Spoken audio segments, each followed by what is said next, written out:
Imaginez une voiture qui développe déjà plus de 1000 chevaux, équipée d'un V12 atmosphérique et de 3 moteurs électriques, capable d'atteindre 100 km/h en seulement 2,4 secondes et de dépasser les 345 km/h.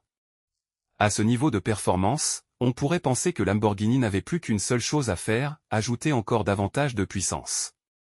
Pourtant, c'est justement ce qui rend la Revuelto SV intéressante. Lamborghini n'a pas simplement cherché à gonfler les chiffres. La marque a travaillé sur la manière dont cette puissance est transmise, contrôlée et surtout exploitée lorsque la voiture est réellement poussée. Aérodynamique, refroidissement, freinage, suspension, pneumatique et électronique ont tous été retravaillés avec une idée en tête, permettre à cette énorme puissance de rester exploitable lorsque les contraintes deviennent extrêmes. Et c'est là que la Revuelto SV devient beaucoup plus intéressante qu'une simple fiche technique. Car derrière les 1065 chevaux se cache une question beaucoup plus importante, la Revuelto SV est-elle réellement une nouvelle Lamborghini, ou simplement une Revuelto poussée à son extrême?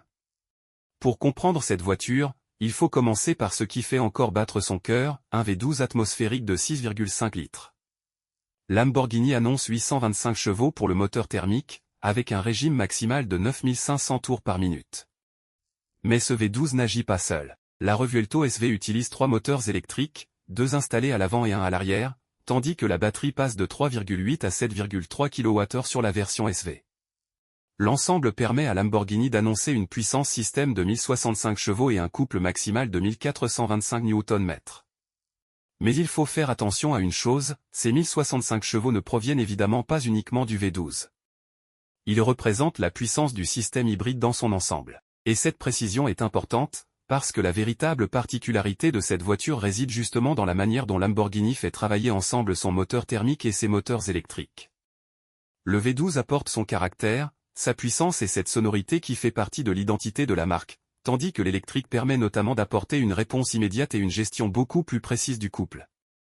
À première vue, le passage d'une batterie de 3,8 à 7,3 kWh peut sembler secondaire face à un V12 de 6,5 litres et plus de 1000 chevaux.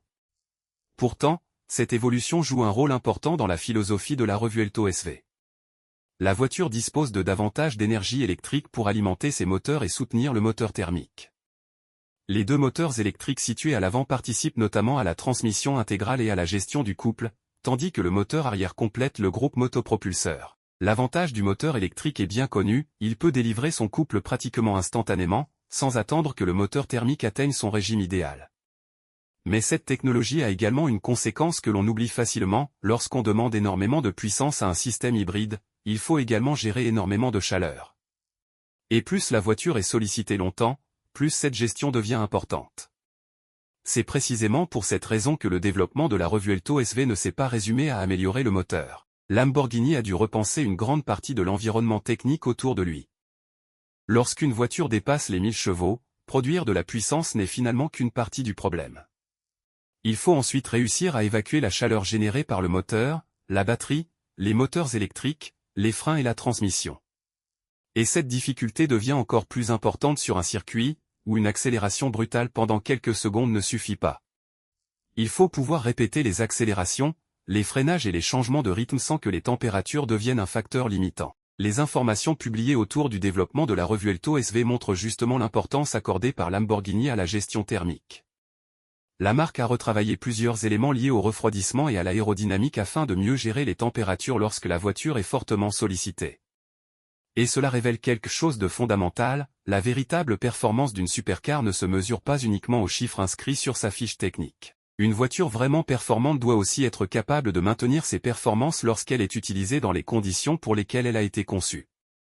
C'est moins spectaculaire qu'un chiffre de puissance, mais techniquement, c'est probablement beaucoup plus important. Il suffit de regarder la carrosserie de la Revuelto SV pour comprendre que Lamborghini a changé de philosophie.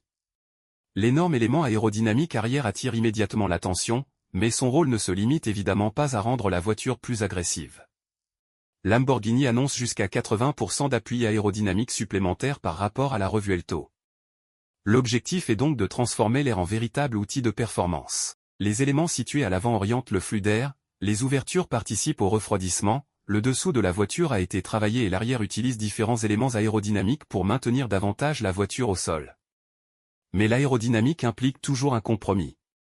Plus d'appui peut apporter davantage d'adhérence dans les virages, mais il peut également augmenter la traînée et donc pénaliser la vitesse en ligne droite.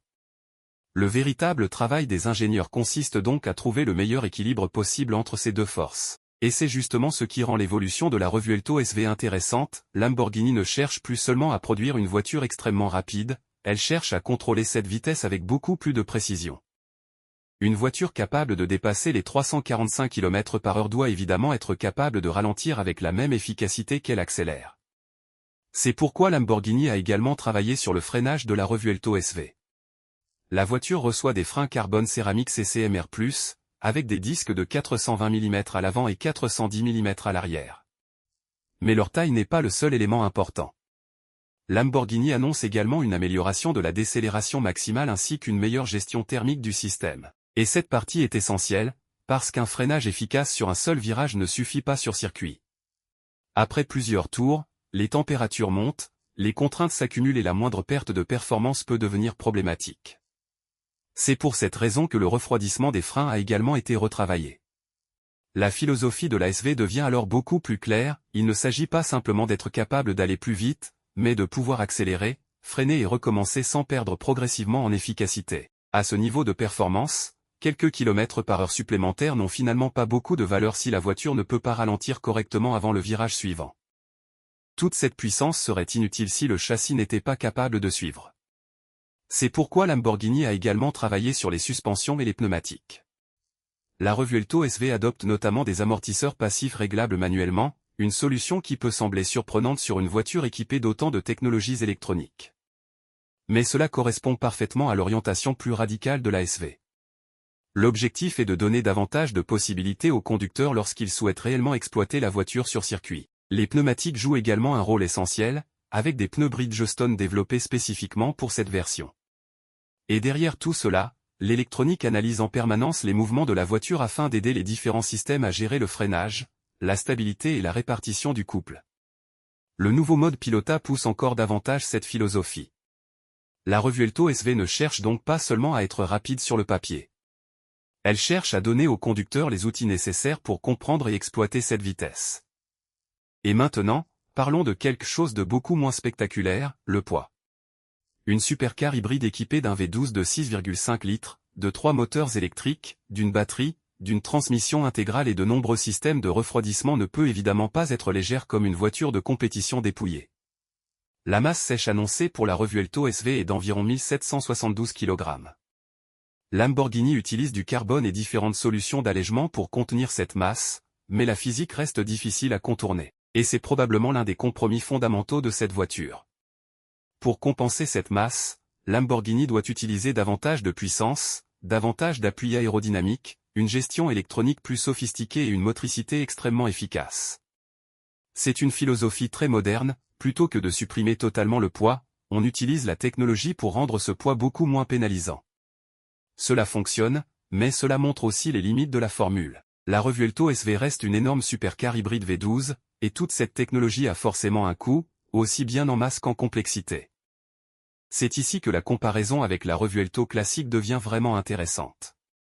Les deux voitures partagent la même architecture fondamentale, avec un V12 atmosphérique, une motorisation hybride, 3 moteurs électriques et une boîte double embrayage à 8 rapports. Mais la SV pousse pratiquement chaque élément destiné à exploiter cette architecture plus loin. La puissance augmente, la batterie est plus importante, l'aérodynamique devient beaucoup plus agressive, l'appui progresse, le freinage est renforcé, les pneus sont spécifiques et le châssis reçoit des solutions davantage orientées vers le circuit. Alors non, la Revuelto SV n'est pas simplement une Revuelto à laquelle Lamborghini aurait ajouté quelques chevaux et une énorme aile. Mais elle n'est pas non plus une voiture entièrement nouvelle. C'est plutôt l'interprétation la plus extrême de l'architecture Revuelto. Et cette nuance est importante, parce que la vraie question n'est finalement pas de savoir si la SV est plus rapide. Évidemment qu'elle l'est. La vraie question est de savoir si toutes ces améliorations sont suffisamment importantes pour justifier l'existence d'une version aussi radicale. Pour démontrer ce potentiel, Lamborghini dispose d'un argument particulièrement concret, le circuit. La Revuelto SV aurait réalisé un temps de 1 minute 41,6 secondes à Hockenheim avec le pilote d'usine Marco Mappelli, un résultat présenté par Lamborghini comme un record pour une voiture de série sur ce circuit. Et ce chrono permet surtout de comprendre pourquoi toutes ces modifications ont été nécessaires. Sur une ligne droite, les 1065 chevaux font évidemment une énorme différence. Mais sur un circuit, la puissance n'est qu'une partie de l'équation. Il faut freiner tard, conserver de l'adhérence dans les virages, changer rapidement de direction, maintenir la stabilité et pouvoir réaccélérer le plus tôt possible. C'est précisément pour cela que l'aérodynamique, les pneus, les freins, les suspensions et l'électronique deviennent aussi importants que le moteur. La SV n'a donc pas été pensée uniquement pour afficher un chiffre spectaculaire sur une fiche technique. Elle a été conçue pour transformer cette puissance en performance mesurable sur un circuit. Et finalement, c'est probablement la meilleure manière de comprendre sa véritable philosophie. Lamborghini appelle cette nouvelle philosophie « The Quantum of Driving ». Évidemment, l'expression est extrêmement marketing. Mais si l'on retire le vocabulaire utilisé pour vendre la voiture, il reste derrière cette formule une réalité technique assez intéressante. Lamborghini n'a pas simplement cherché à augmenter la puissance du moteur. La marque a travaillé sur l'ensemble du véhicule, refroidissement, aérodynamique, freinage, pneumatique, suspension et électronique. Tous ces systèmes doivent maintenant travailler ensemble pour permettre aux conducteurs d'exploiter plus efficacement la puissance disponible. Et c'est probablement là que se trouve la véritable évolution de la Revuelto SV. La performance moderne ne dépend plus uniquement du moteur. Elle dépend de la capacité de plusieurs systèmes à communiquer entre eux et à intervenir au bon moment. Alors oui, Quantum of Driving reste une formule marketing. Mais derrière cette formule, il existe une évolution technique réelle qu'il faut davantage regarder que le simple chiffre de puissance. Alors, la Lamborghini Revuelto SV est-elle une révolution? Probablement pas. Elle ne bouleverse pas complètement la formule de la Revuelto. Le V12 est toujours là, l'hybridation est toujours là, et l'architecture générale reste la même. Mais cela ne signifie pas que la SV est une simple opération marketing. Lamborghini a passé énormément de temps à améliorer tout ce qui permet d'exploiter cette architecture, de l'aérodynamique au refroidissement en passant par le freinage, les pneus, le châssis et l'électronique. Et c'est ce qui fait finalement toute la différence. Les 1065 chevaux attirent les regards, les 2,4 secondes attirent les gros titres et les plus de 345 km/h font rêver, mais les changements les plus importants sont probablement beaucoup moins visibles. Ils se trouvent dans la manière dont la voiture gère sa puissance et transforme cette puissance en performance réelle. Il faut aussi accepter ces compromis, elle reste lourde, extrêmement complexe et son potentiel maximal ne pourra probablement être exploité que par une petite partie de ses propriétaires. Mais c'est peut-être justement ce qui définit une Lamborghini SV. Elle n'a pas besoin d'être raisonnable. Elle doit repousser les limites de ce que Lamborghini peut encore faire avec un V12 atmosphérique à l'heure où l'industrie automobile évolue rapidement vers l'électrification. Avec seulement 1963 exemplaires prévus, la Revuelto SV devient donc autant une machine de performance qu'un objet de collection. Et maintenant, la vraie question est simple, si vous aviez le choix entre une Revuelto classique et cette SV, est-ce que toutes ces améliorations justifieraient vraiment de choisir la version la plus extrême ?